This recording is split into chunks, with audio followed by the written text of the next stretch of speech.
First, you'll notice it's black because in the Mexican American fashion handbook, it says you must have enough black that at any point in time you could drop everything and go to a funeral. It is the law of the land if you're a Mexicana. Just saying. And then it helps because it makes you look more slender. Okay, so this act, you know, you're still going to hear songs I'm not going to cast in, but it's a little different. It's a little more personal. When I sat down with Steve, we started looking at songs, and he introduced me to a few songs that I had never heard before. And this song, the next song I'm going to sing, really stood out to me. When I was in my 20s and I had met my then boyfriend, now husband, well, thank you very much. We had like a long distance relationship. He lived in San Antonio and I lived in Dallas, and on the weekends, on Friday night, he would drive 4.5 hours up from San Antonio to Dallas, because who wouldn't? And this happened for like 2 years almost. Well, actually I won't even say 2 years, because then I went to grad school. But we did this kind of thing, and I remember being, on Friday nights, just being so excited because he was going to be there. And that was like always just like, woo, well, not my husband then, but my boyfriend's going to be here. And the poor guy would get in like at 9:30, and I would just be so excited. So when Steve played me the song for the first time, that's why I heard that. So this song reminds me of that. Okay.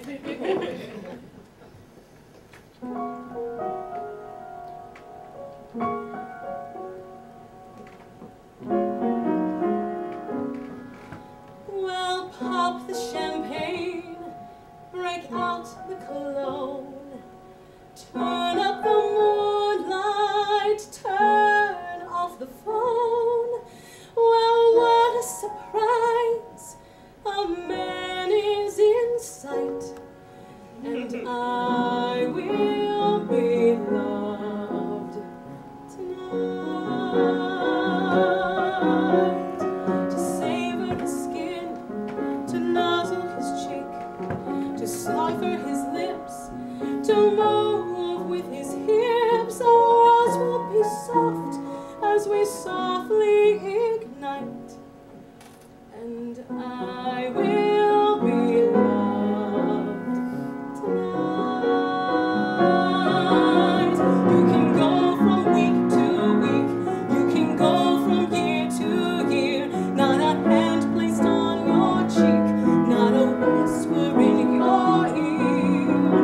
You can make it through okay, you can live and laugh and flirt, it's quite easy in the day. It's just the nights that always hurt.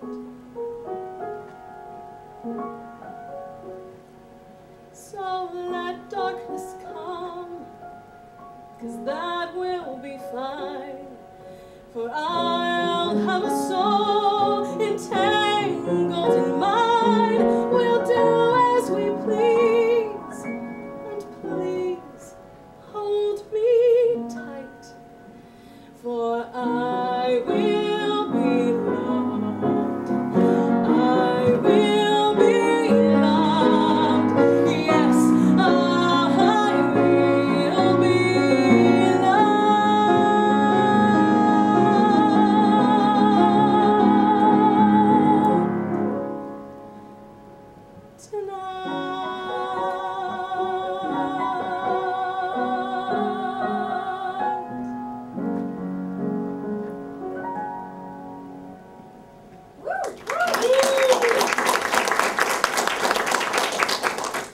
I'm sure right now my mom is blushing because I said hips.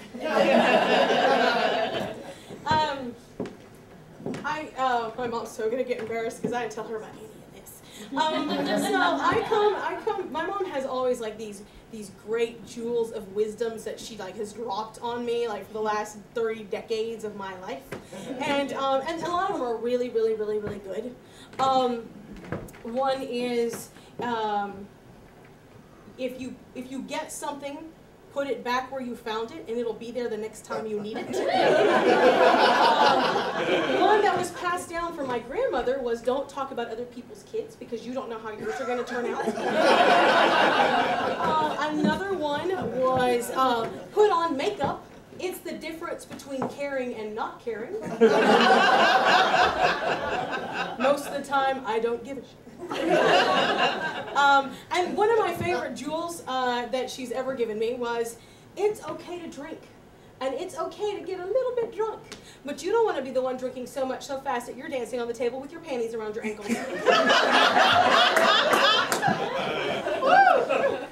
I haven't. No, panties down, no. I mean, well, like ankle table dancing. Is that too much information? Never has that happened. I should say that. You know.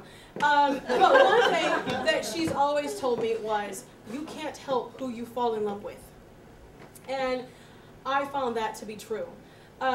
When you know that cliche, love comes when you least expect it.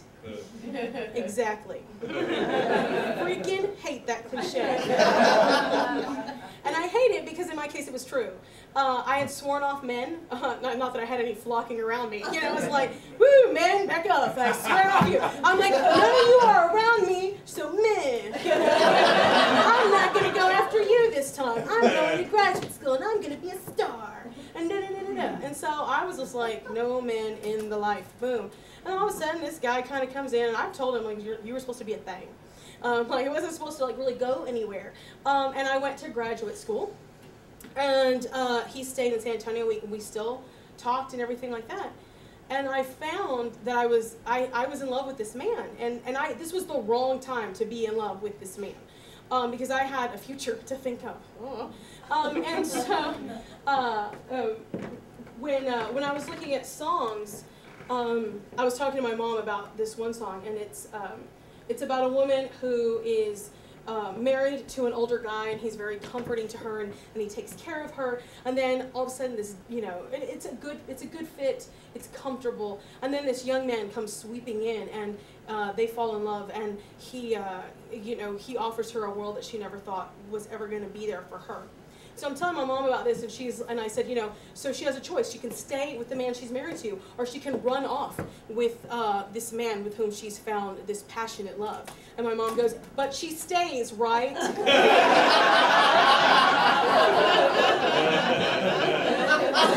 Sure, Mom. Yeah, that's exactly what happens. But for me, it wasn't about two men coming into my life. For me, the thing thing I was married to was being an artist. I knew how to be an artist. I knew that portion of my life. And then, when I least expected it and least wanted it in my life, this man who comes in and gives me and offers me a world that I never thought was ever going to be available to me. So this song for me isn't about man versus man. It's about the world that I had and that I was living. And the thing that really made me change my mind about it was he proposed to me, and I was like, yeah, I'm gonna do it. And then I started getting cold feet because I knew how to be an artist, but I didn't know how to really be in love. And so I remember I had done a show, and then the very next weekend I went to another show.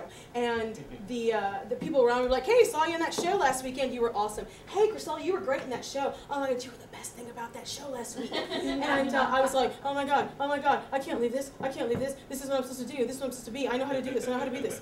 And I got home, and I washed my little dish that I had eaten on, and I put it up, and I sat there, and the phone didn't ring, and nobody emailed, and it was quiet, and I was alone.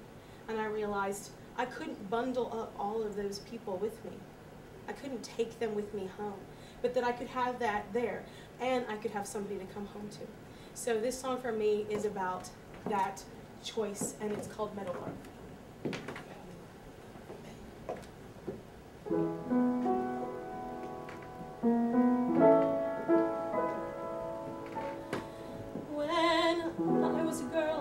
I had a favorite story of a meadowlark who lived where the rivers wide. Her voice could match the angels in its glory, but she was blind. The lark was blind. An old king came and took her to his palace, where the walls were varnished bronze and gold in a braid. And he fed her fruit and nuts from an ivory chalice, and he prayed.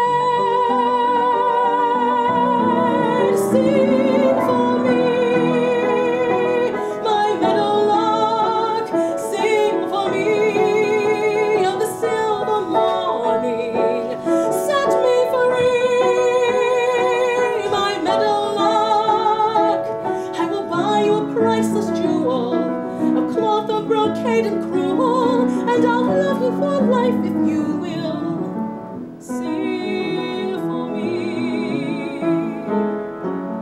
Then one day as the lark sang by the water, the god of the sun heard her in his flight, and his singing moved him so he came and brought her the gift of sight. He gave her sight, and she opened her eyes to the shimmer and the splendor of this beautiful young god, so proud and strong. And he called to the lark in a voice both rough and tender, "Come along, fly with me, my meadowlark, fly with me on the silver morning, past the sea where the dolphins bark. We will dance on the coral beaches, make a feast of the plums and peaches, just as far as your vision reaches. Fly with me." But the meadowlark said no, for the old king loved her so. She couldn't bear to want his bride. And as the sun god flew away, when the king came down that day, he found his meadowlark had died. Every time I heard that part, I cried. And now I stand here starry-eyed and stormy. Oh, just when I thought my heart was finally numb, a beautiful young man appears before me, singing, "Come, oh, won't you come?" And what do I do if finally, for the first time, the one I am burning for returns the glow? If love has come at last, it's picked the worst time. Still I know I've got to go. Fly away, meadowlark, fly away on the silver morning. If I stay, I'll grow to curse the dark. So it's off when the days won't bind me. I know I leave wounds behind me, but I won't let tomorrow find me back this way. Before my past once again can blind me.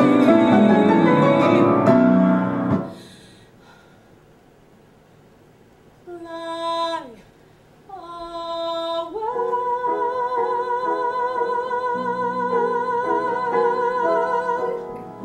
and we won't wait to say goodbye. My beautiful young man,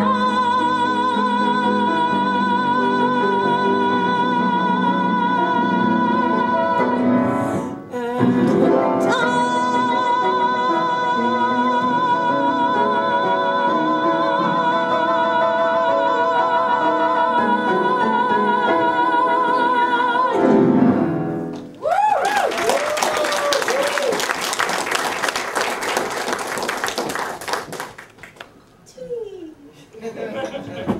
so I left graduate school, and honestly, I'm kind of cocky a little bit, because I fully expected Eddie to be the one who was all like, "I don't think I can do this, she's a little bit crazy."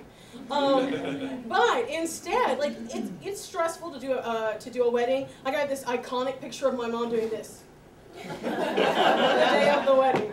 But the night before, you know, we had a beautiful wedding. It was gorgeous. It was kind of, you know, homespun, but still elegant.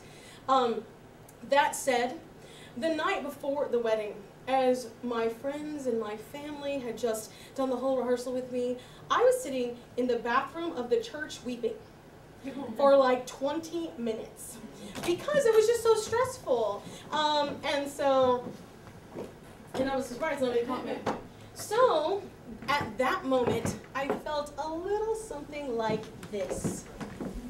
Really, do not make me destroy you, Kennedy. Seriously.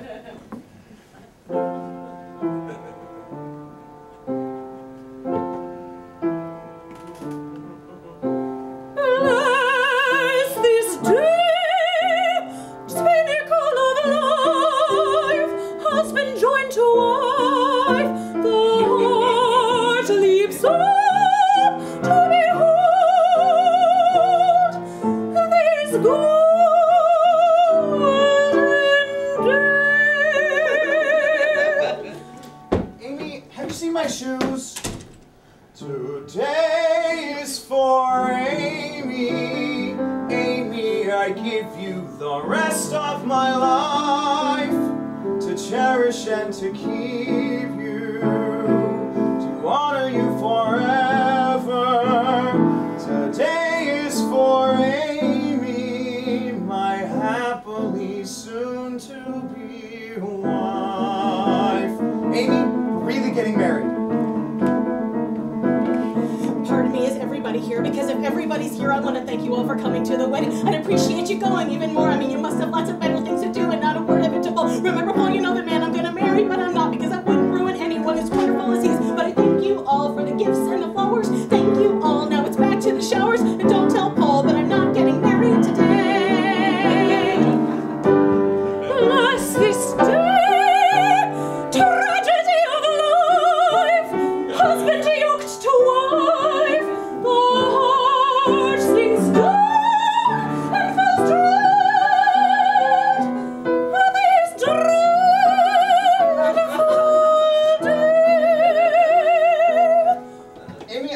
My good cufflinks anywhere.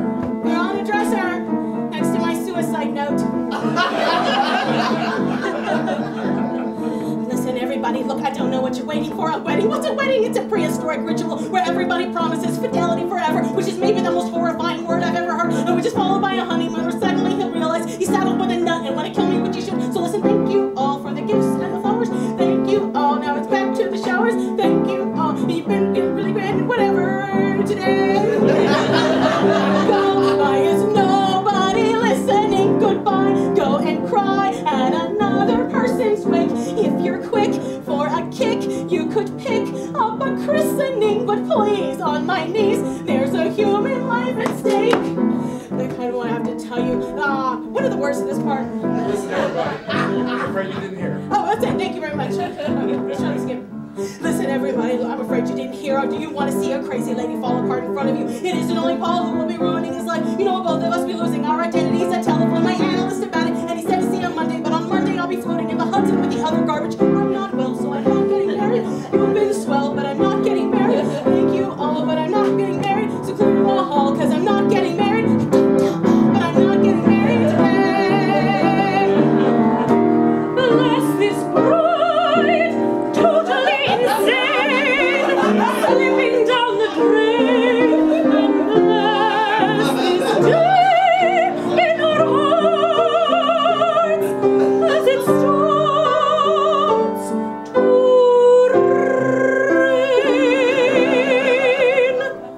rain. Today is for Go, can't you go? Look, you know I adore you all, but why watch me die like Eliza on the ice? Perhaps I'll collapse in the abs right before you. Also take back the cake, burn the shoes, and for the rice. Look, I didn't want to have to tell you, but I may be coming down with hepatitis, and I think I'm gonna faint soon.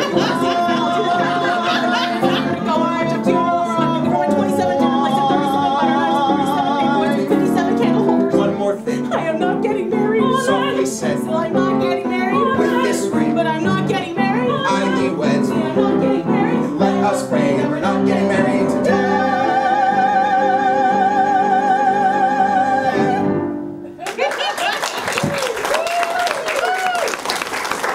That line, Rachel Faulkner. Santa Claus Alex. You want a beer? We'll meet you next door. All right.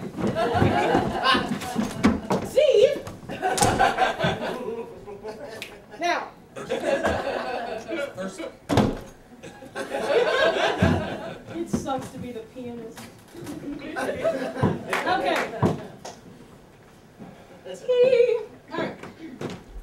So, you might be thinking, oh, no. When I woke up the very next morning, I knew I had made exactly the right choice.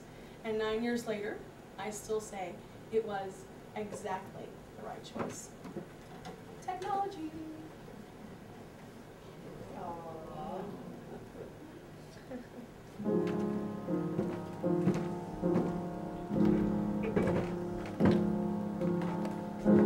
Is it really me? Is it really true? Suddenly I'm beautiful, being here with you.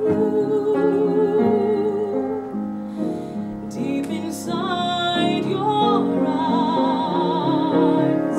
someone's face I see, someone who is beautiful. Is it really me? Moments ago, I was alone, hoping that this could be. Now here I am, safe in your arms, and I'm no longer lonely. Is it really me? Is it really true? Suddenly I'm beautiful, all because of you. Suddenly I'm beautiful. Beautiful with you.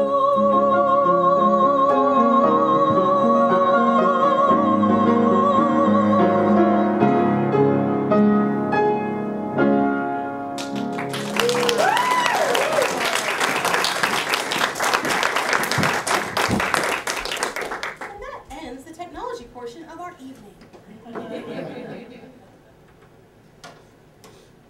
Okay. So, as I said before, we got married.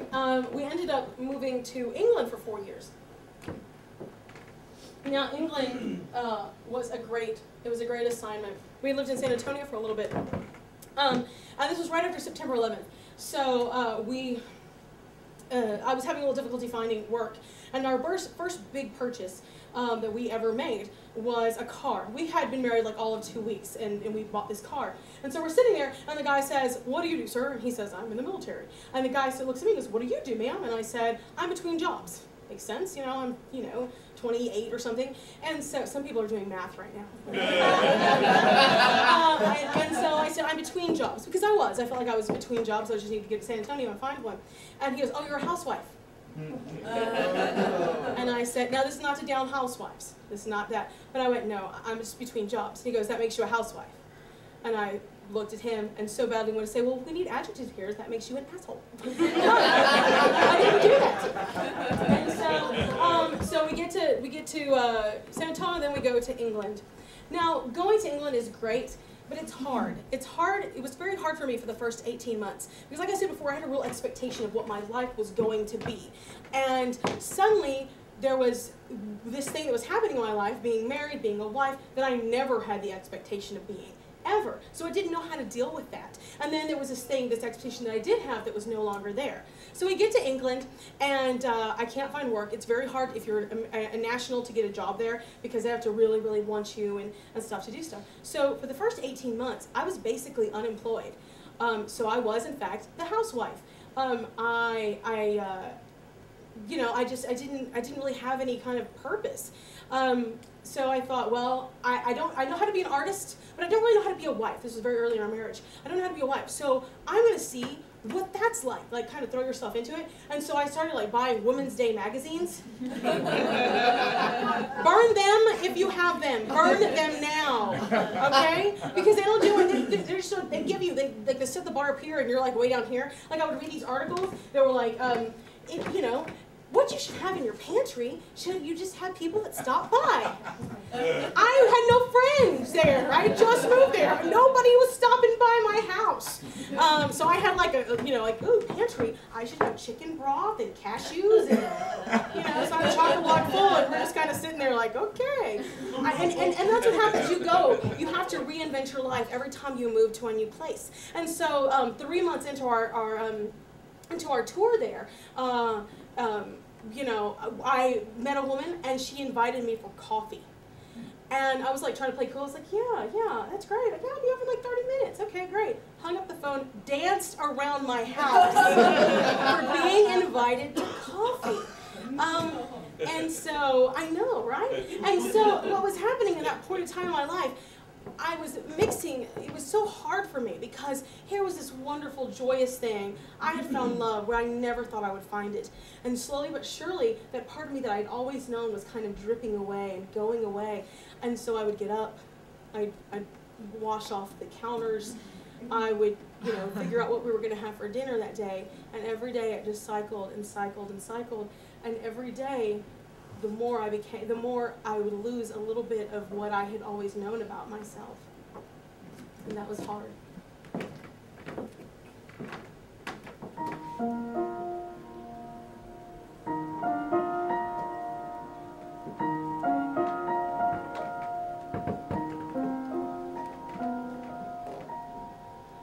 Patterns in my life that I trace every day.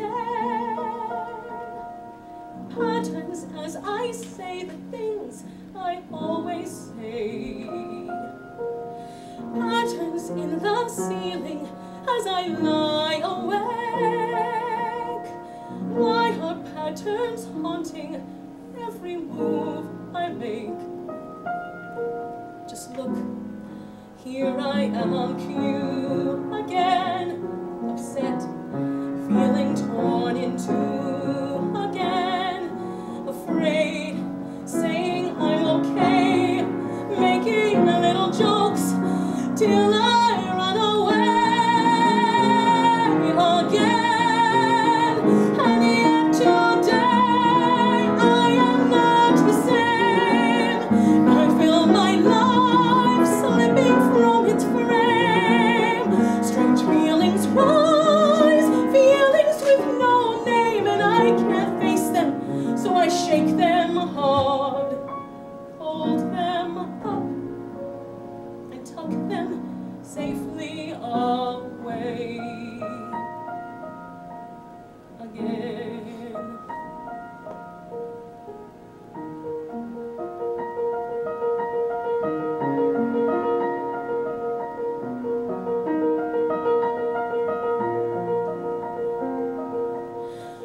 Patterns that begin as I walk through the door. Patterns in the curtains and the kitchen floor. Patterns in the day's routines I must arrange. Patterns in the ways I try, but never change. Just look as I'm thrown a curve again. I leap, and then I lose my nerve again. In tears running home I go.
that lead me nowhere at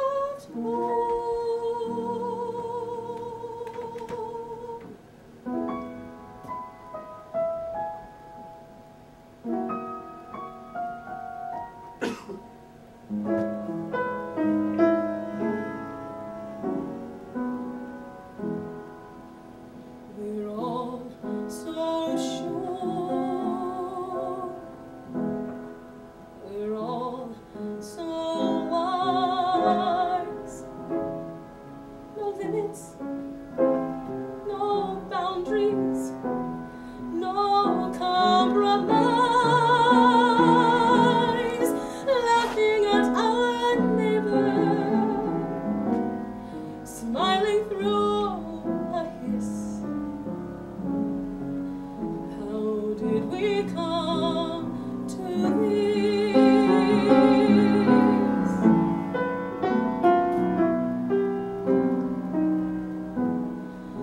We're all amused.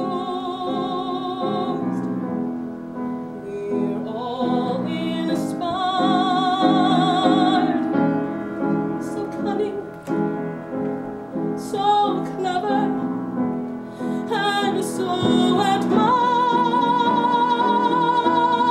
Easy to be angry, easy to dismiss. How did we come to this? Maybe I've been living in a daydream. Maybe I've been talking in my sleep. If I've been awake, pardon my mistake. But time is growing old and talk is growing cheap. We play our games, we place our bets. No witness, no weakness, and no regrets. Filling up with frenzy, maybe with a kiss. How did we all come to this? Time goes by, plans grow stale, people die, and parties fail. How did we come to this?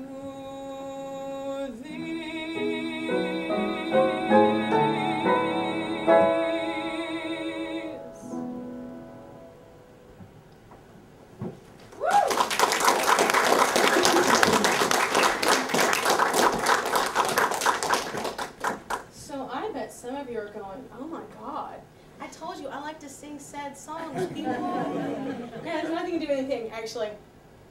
For me, I love that song, actually. I was like, where am I going to put it? Let's put it there. You know, I was saying, when how do I say this? Life got better. Let me make sure that you don't think I was all like, I got a job, we traveled, oh my God, the things that we have seen, the places we have gone, I wouldn't trade those 4 years in England for anything. I wouldn't trade my marriage for anything. But for me, that thing was like letting go of my expectations in life and embracing what my life was becoming, you know? Because I had a destination that I had in my life, that I had in mind, and God had a better one for me. So once I actually let go of all those preconceived ideas of where I should have been and what I should be doing, life got so much better. Because the one thing I learned in England, you either get busy living or get busy dying. You know, you got to make your own things. I made tons of friends. I started doing a little theater. Life got really good. So that when it was time to move, I was like, I want to do theater. I want to come. Now, mind you, I would have never thought that I would have ever been in Oklahoma City. That's not putting it, it'd have been like, where do you want to go in this life? Oklahoma City. You know? I mean, wait a minute, the first place I would have thought. But I was like, I'd like to be close to our families, and I want to do theater. And we're like, okay. And Eddie was really gracious, and he was like, well, it's a really tough assignment, but because that's what you want to do. And he was so good to me. So I come to Oklahoma City, a place, once again, my life turning in a place that I never would have thought. And I am completely embraced in the theater community. I started doing improv. The last 3 years of my life have been probably some of the best artistic years of my life. And my marriage is in a beautiful, wonderful place. So I have no complaints. I might be short, I might be round, I might be brown, but life is good for me right now. So, because for me, this whole act was about risk, you know, taking out there, stepping out there, taking a risk. Because for me, love is a risk, and trust is a risk, and life is a beautiful, exquisitely awesome, blissful risk.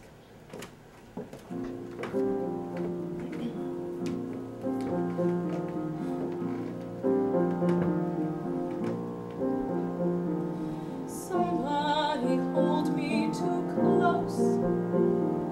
Somebody hurt me too deep.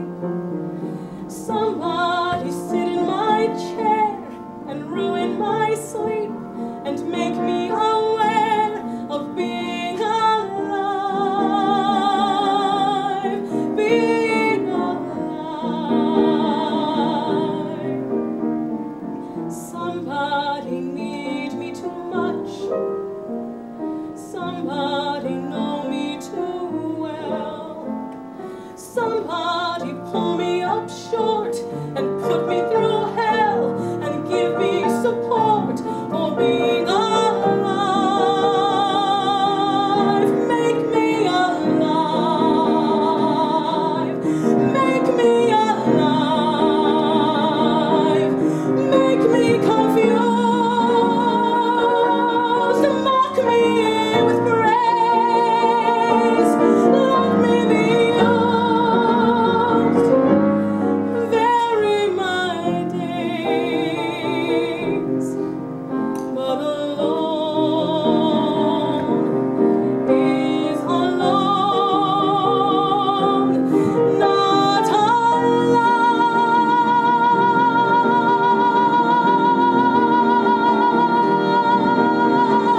Somebody crowned me with a love. Somebody forced me to care. Somebody help me come through. I'll always be there, as frightened as you, to make us alive. Being alive, being alive, being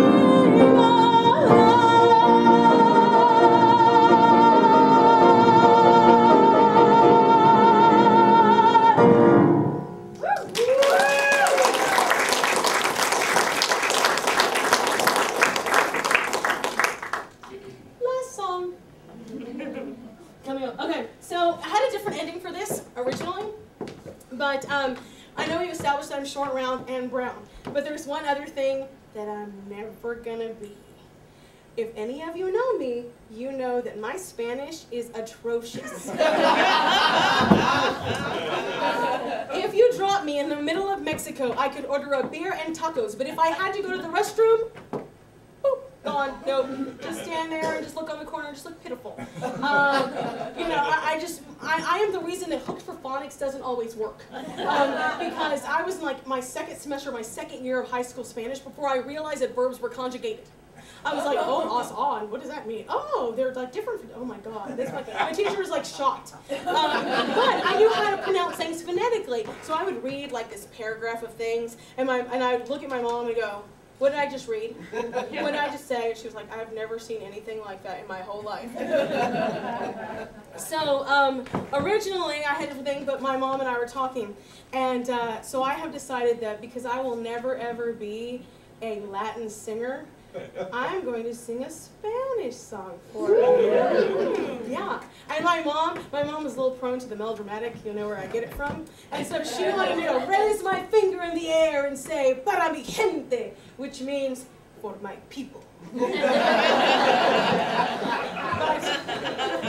instead, I will keep my hand down to to my side, and I will say, para mi madre. I'm making a lot of those all moments. And I'm using the words. This song is called Tú Solo Tú.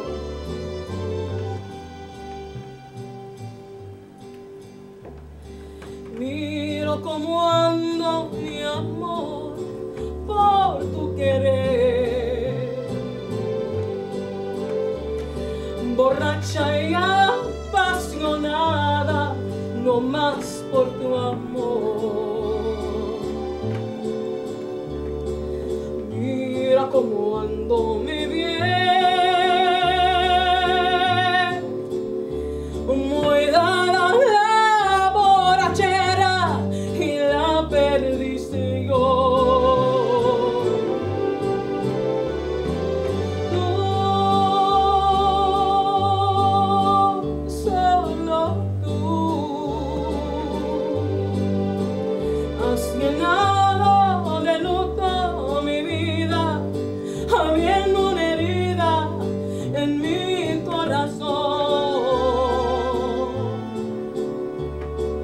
Tú, solo tú, eres causa de todo mi llanto, de miras de encanto y desesperación. Mariachis are supposed to be singing, I hear, I don't know the words. Solo tu sombra fatal, sombra del mar, me sigue por donde quiera con obstinación, y por quererte olvidar me tiro la borrachera y la perdición.